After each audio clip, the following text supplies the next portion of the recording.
Grum says there are only 24 people left in games journalism.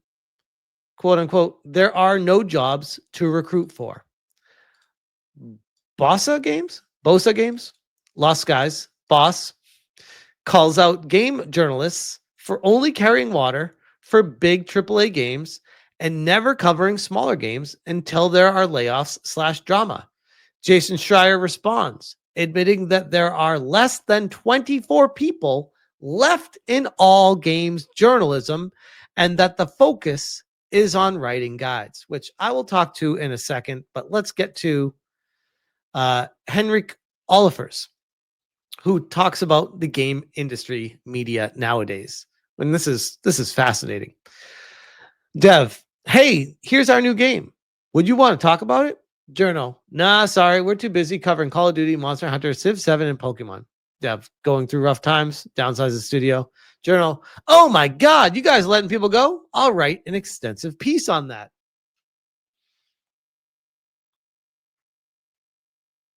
I mean, before I even get to Jason Schreier's response, I will say there's a sad direction, you could even say, where the media landscape has changed from talking and covering games because of the activists, by the way, because the games just aren't interesting on the grand scheme by and large. Like, yes, there are based devs out there. There's a lot of based indie devs that I talk to a lot too. But by and large, you go out there and it's just, you don't want to deal with these people. They're weirdos. It's not worth it. And you don't want to promote that stuff either, because you don't want to find out that the person that you were covering was actually a psychopath saying crazy, weird shit like the stuff we were talking about with Cypher earlier tonight, after you do an article on them, like talking about how the game looks awesome, because that could make you look bad, being like, wait, why were you covering them and supporting them and promoting them if that's the person that you were just pushing? So there's a problem with the dichotomy of the state of gaming right now with the people behind the scenes working at it. That being said, I will say that it's all about the interest and what people want to hear about. If people wanted to click on articles that talked about the latest indie game, there would be a market for that. But the reality is, there's just not. There's just not. And I see 8-Bit Eric in the chat. Shout out to 8-Bit Eric. Whoa, buddy. 8-Bit Eric could probably relate to the point that I'm going to say right now, because he and I, to a lesser extent, did used to cover a lot of indie games on our channels. And it just did not bring the views, did not bring the attention, and was not, at the end of the day, something sustainable for growing a platform, growing a business, and growing a long-term plan. It's the reality. Now, I do love indie games. I do love covering them, but nobody wants to watch it. They'll say they do. They'll always say, oh man, why don't you cover those indie games? Why don't you do this? Why don't you do that? And then guess who the first people are that don't show up? The very people saying, why don't you cover them? They just don't care. 8-Bit Eric says, dude, everyone loves indies until they don't. I had so many people tell me indies are great, make videos about it, and then they didn't show up. Exactly. That's the problem. So sure, from Henrik Olafers here, who's like, oh, I'm a dev. Why don't you care about my game? It's like, bro, people don't care. There are greater issues at play here. That's kind of what we're dealing with in the industry. Like, Gamergate 2 has superseded the games. That's the problem that needs to be addressed right now.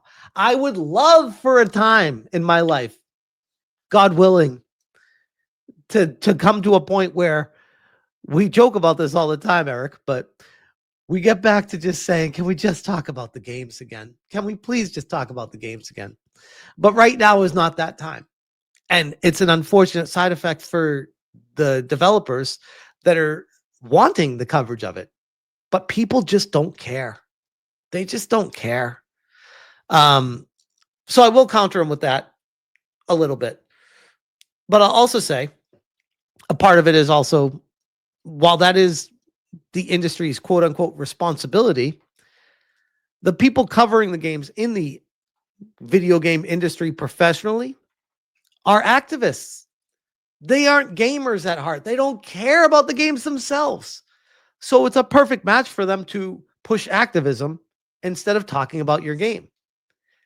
So I guess you could argue the whole point of what we are doing right now is to fight back against that so that eventually we can get back to talking about the games. Tiger King says gamers talk games. Journalists talk politics of games. They do, but they shouldn't. Unless it's something like related directly to that game that means something and matters. I think there might be a gray area there. There might be. But by and large, I don't want to deal with that stuff. When I look back at like GamePro, EGM, Nintendo Power, very rarely would EGM or GamePro have anything politically related in it. EGM might once in a while have something politically transcendentally related, but for the most part, there was nothing political about it. It was just games after games after games, and it was fine. It was fine. Jason Schreier responds, I empathize, but there are maybe 24 people with full-time jobs in the video game press right now, which, by the way, have no one to blame but yourselves on that one, but we'll talk about that in a second. And they're all overworked and underpaid. Jason, my guy, that's because you have been replaced. This is the market telling you guys you are not needed anymore. And I know you hate to hear that. You hate to hear it. But when YouTubers can break news and have more people care about what they have to say about it than someone that's been in the industry for decades, there's a major disconnect. There's a problem. And it does impact the people that have been working there. The landscape has changed. You did not change with it. And because of that, you're being left behind. It's reality. I know it sounds harsh to say it, but it's reality. Most of their traffic comes from guides. Hear that, Kotaku? SEO and aggregating news first, so it gets traction on Reddit. On Reddit? If you're looking for traction on Reddit with your articles, I mean, okay. I thought he was going to say Google with that one, but okay. Very little of that traffic leads to revenue because the advertisement business has been destroyed by Google and Facebook. But still, and I will even side with him on that there is a problem with how the business model has been set up with Google and Facebook, but that's a whole nother situation. But still, people need to chase traffic, which is what I was saying earlier, where it's like, if no one cares about what you're making, no one's going to write an article about it because you need to chase the traffic of what people want to hear about. You need to create something interesting that people want to hear about. Now, if there's a situation where the indie game that you're creating has a fascinating story directly attached to it and aligned with it that carries it, that people need to hear about, and it could go viral from that, hell yeah. But the problem is not in every indie game gets that potential opportunity. Not everyone can be an astronaut. Like there's too few people out there to care about stuff like that. Jason Zuck says, exactly, Smash. Invent drama. That's what you got to do. Well, not me. I got enough drama coming at me where I don't have to invent. I got people inventing drama to send to me to cause my own drama. But still, people need to chase traffic because otherwise they won't have jobs for very long. Despite that, sites like IGN and Polygon are still frequently promoting cool indie games, even if it's not at the rate you'd prefer, which is fair.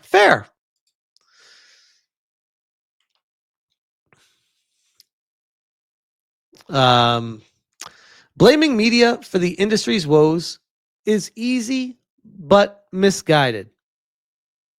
I don't think it is.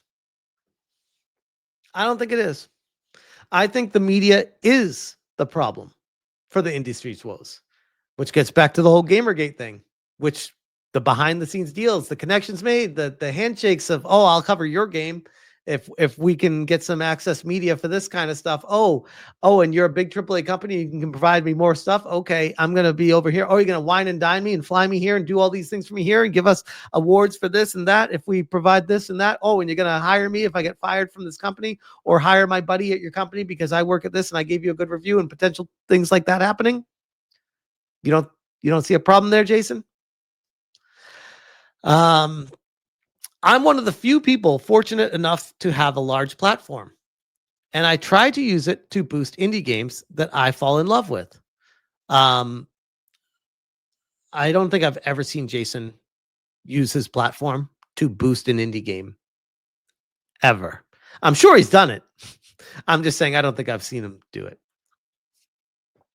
PD says, but both sides have incredibly sensitive egos. They will never do it. Oh, and that's in response to PD saying, I want activists and anti-wokes to have one-on-one conversations. No, it's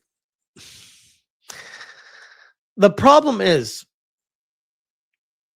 I would be open to conversations except for I know the type of people that we're dealing with. One of them is in an active lawsuit with me. These are the people that I would used to try to talk to, and I'm like, they are not someone that you can be rational with. There's no sympathy there. They have an outcome desired, and they will do whatever it takes to hit that target.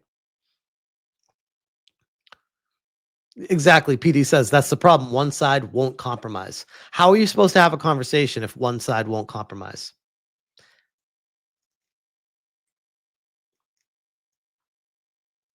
Anyway, where was I?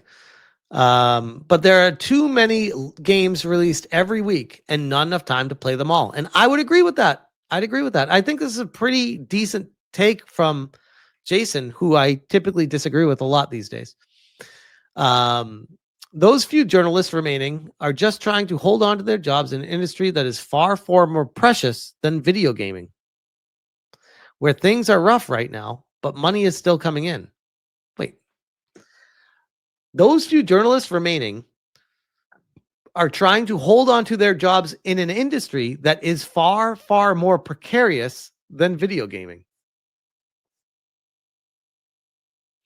So they're saying the journalism industry is more precarious than the video game industry. So he's separating the two there. Where things are rough right now, but money is still coming in. Recruiters don't even exist in media because there are no jobs to recruit for. I wouldn't be shocked if we see even more gaming outlets disappear in 2025. It's good to see Jason sees the writing on the wall. Next thing Jason needs to do is start his own website and YouTube channel and change with the times, because there is an extinction coming. It's happening. Spaceman says, Smash, why hasn't Kotaku closed yet? That's a great question, Spaceman. And I don't have the answer for that. I wish I did, but I don't. But yeah, that was basically the information that we have from Jason Schreier. And I agree with much of what he says, and I disagree with a few of the things what he says. But at the end of the day, our thoughts and feelings don't matter.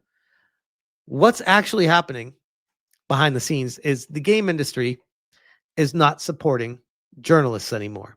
And journalists are losing their minds, as we see every day that passes. And I'm going to leave that one right there.